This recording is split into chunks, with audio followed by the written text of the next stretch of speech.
Bismillahirrahmanirrahim. Bismillahi wa bihamdih. Assalamualaikum warahmatullahi wabarakatuh. Jamaah kaum muslimin muslimat rahimakumullah wa hafizakumullah.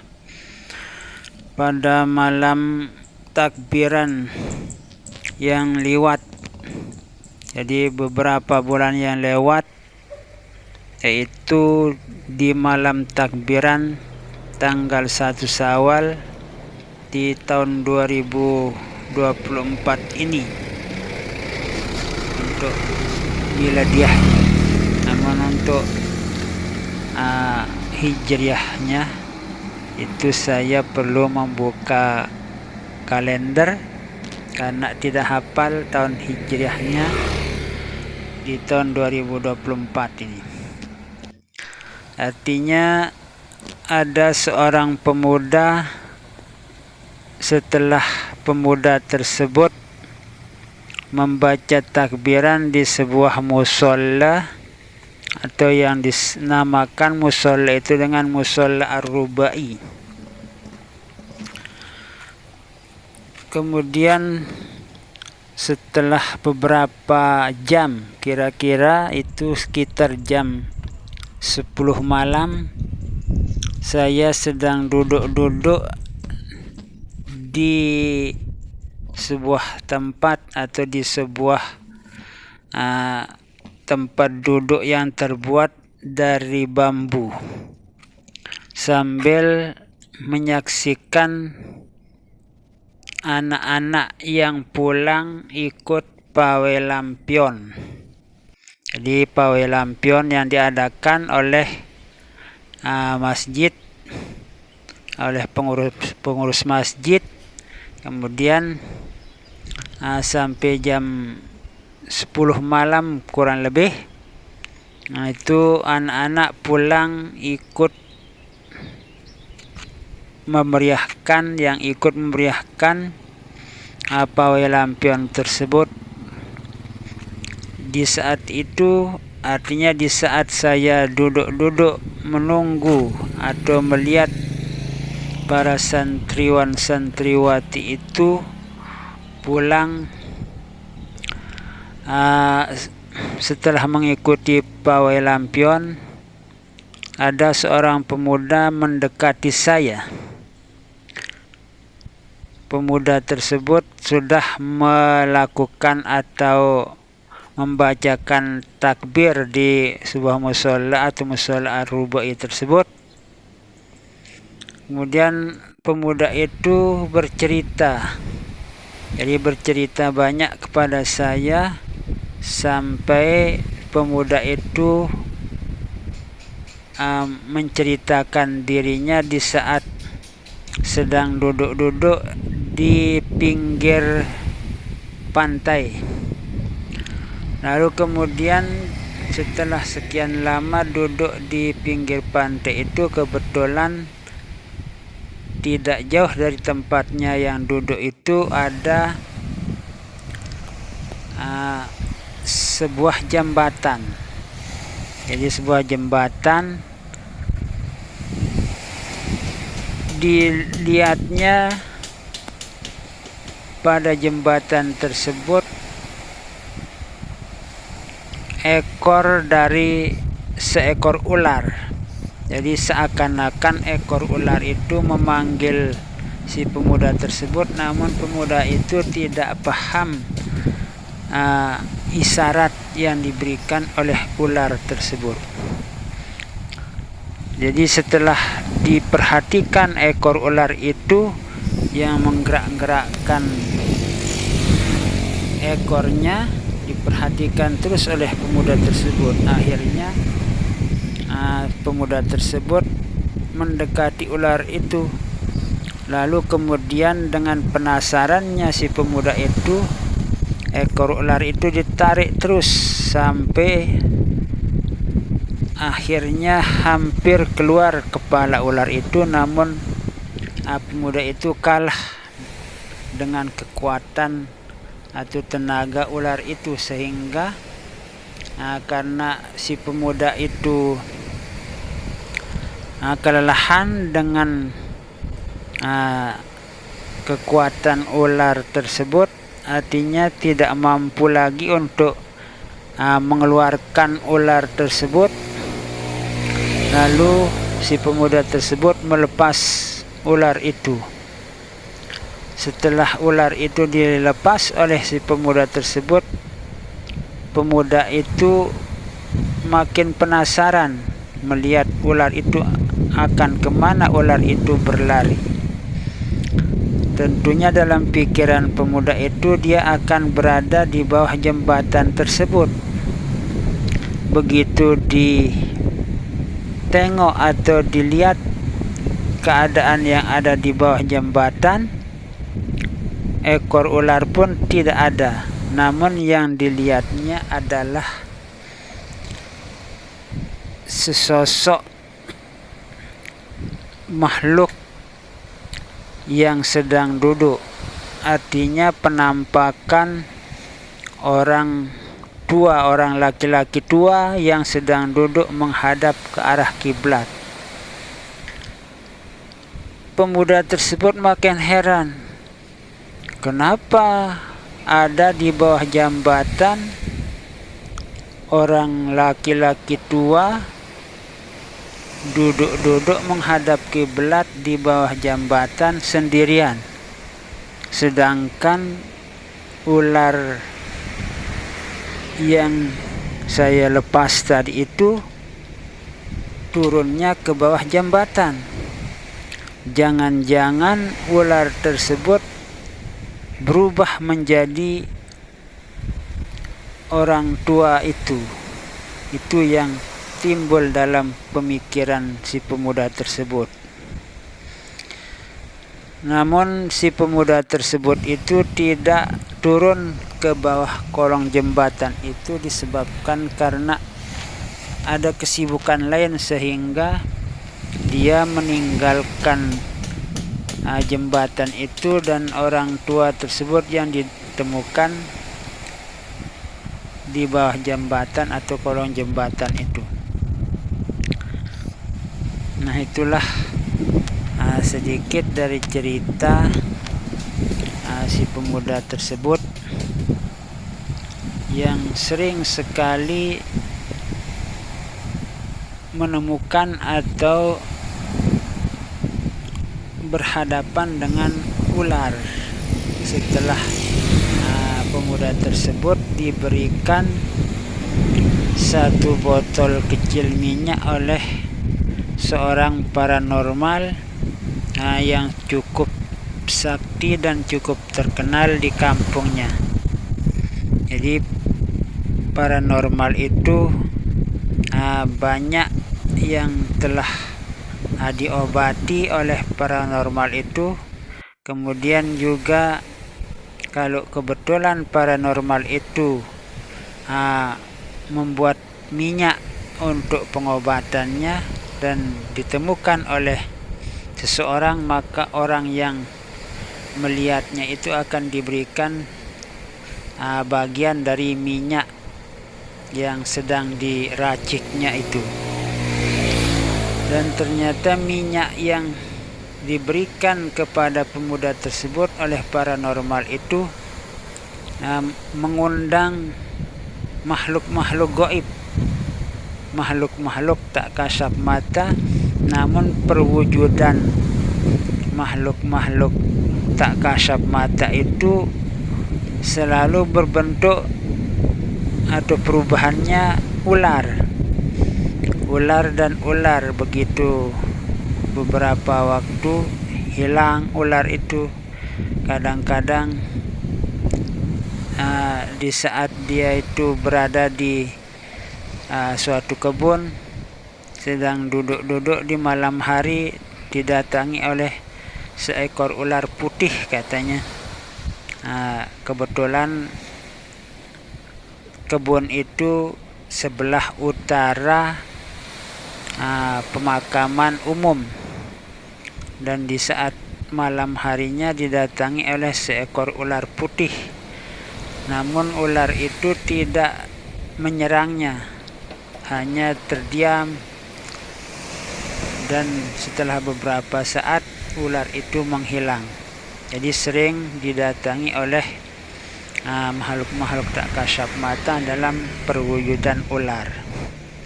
Nah, itu cerita yang pernah diceritakan oleh pemuda tersebut. Ya, kita sebut saja nama pemuda itu Saipul. Jadi Saipul ini banyak pengalamannya dalam hal-hal yang jarang ditemukan oleh warga masyarakat, karena si Saipul ini banyak merantau ke luar daerah seperti Kalimantan atau tempat-tempat lain, sehingga pengalamannya itu cukup banyak. Jadi pekerjaannya itu kadang-kadang pekerjaan yang berat, yang cukup berat, artinya pekerjaan yang kasar. Kemudian juga ada pekerjaannya sekarang sebagai security satpam di sebuah kelurahan, di kantor lurah. Jadi yang penting dia dapat bekerja dan menghasilkan uang yang halal, artinya pekerjaannya itu yang halal-halal yang dicari, tidak seperti pemuda-pemuda yang lain yang kadang-kadang kesulitan bekerja, dia mencari pekerjaan yang dilarang oleh agama maupun negara. Jadi banyak kita dengar ada yang menjual narkoba karena tidak tahu yang dikerjakan. Akhirnya kita dengar di berita-berita pemuda-pemuda yang di berita itu kita dengar menjual narkoba, menjual berbagai macam yang dilarang oleh agama maupun negara. Tapi pemuda yang bercerita tentang penampakan ular tersebut selalu menjaga dirinya agar tidak terjerumus kepada perbuatan-perbuatan yang dilarang oleh agama maupun negara. Jadi kita ini sedang berada di pinggir laut, yang mana laut ini tidak jauh dari jembatan tempat si Saipul itu melihat penampakan seekor ular. Jadi kebetulan waktu itu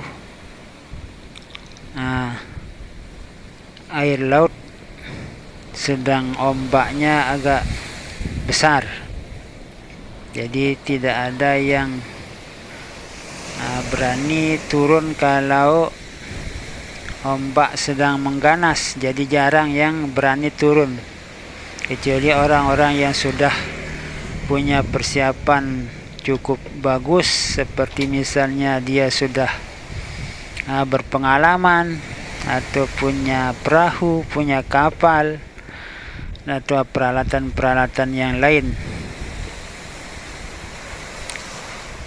Ini juga di saat saya sedang berada di pinggir laut ini, lautnya sedang pasang. Nah, ini jadi sedang pasang karena siang, pagi menjelang siang ini. Jadi pagi menjelang siang, hampir datang waktu zuhur, sekitar 1,5 jam. Waktu zuhur ini akan tiba di pantai ini. Ya, di saat saya berada di pinggir pantai ini. Jadi begitulah keadaan di pinggir pantai ini. Sudah dibuatkan pemecah ombak. Jadi ada pemecah ombaknya di taruhkan batu-batu yang cukup banyak di pinggir pantai agar jalan yang ada di pinggir pantai ini, jalan raya, jalan yang hot mix, pakai aspal panas kalau bahasa orang, hot mix. Jadi ini agar jalannya itu tidak rusak, maka ditaruhkan batu sebagai pemecah ombak. Namun ada sebagian dari pinggir pantai ini rusak akibat terjangan ombak, karena sepertinya dasar atau pondasi dari pembatas air laut itu kurang dalam, sehingga bisa terkeruk oleh banjir yang di atas maupun terjangan ombak. Itulah sebabnya ada sedikit sekitar 10 atau 15 meter dari pinggir pantai ini yang rusak, pembatas antara jalan raya dengan lautan. Jadi ini belum diperbaiki oleh pemerintah kabupaten. Jadi sekitar 15 atau 10 meter belum diperbaiki oleh pemerintah. Mungkin sedang menunggu anggaran dari pusat agar kembali bisa bagus seperti sedia kala yang telah dibangun oleh pemerintahan sebelumnya.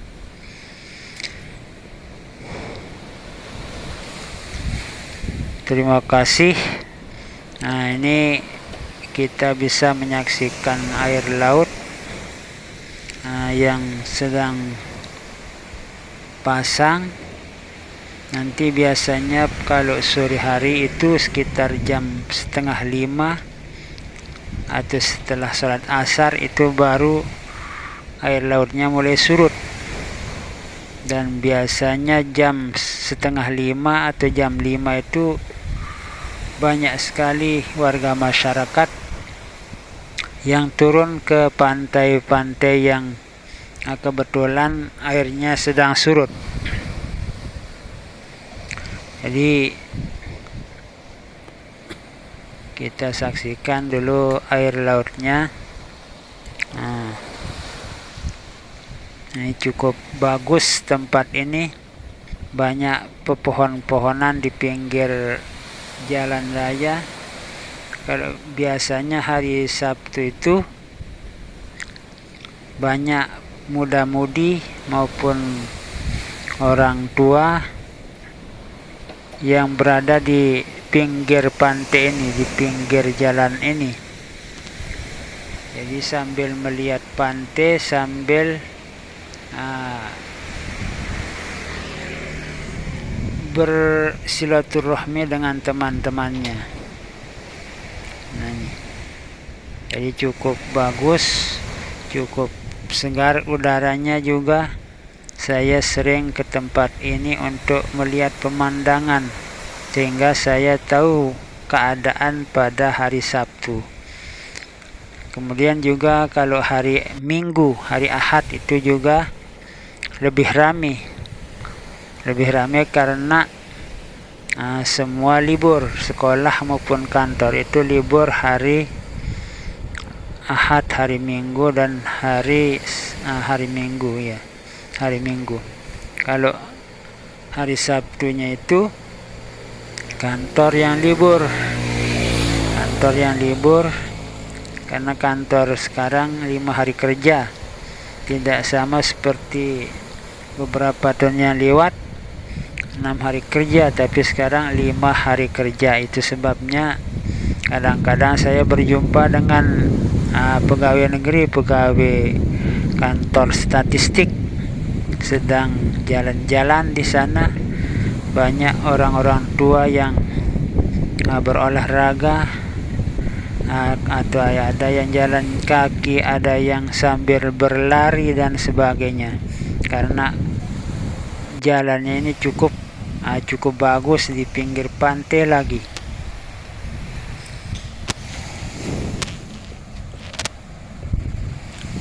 udaranya cukup bagus.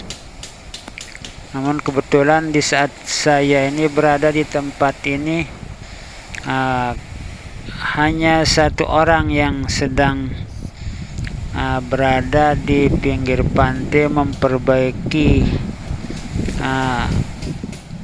tempat duduk-duduknya, artinya mempersiapkan tempat buat anggota masyarakat yang kebetulan mau menikmati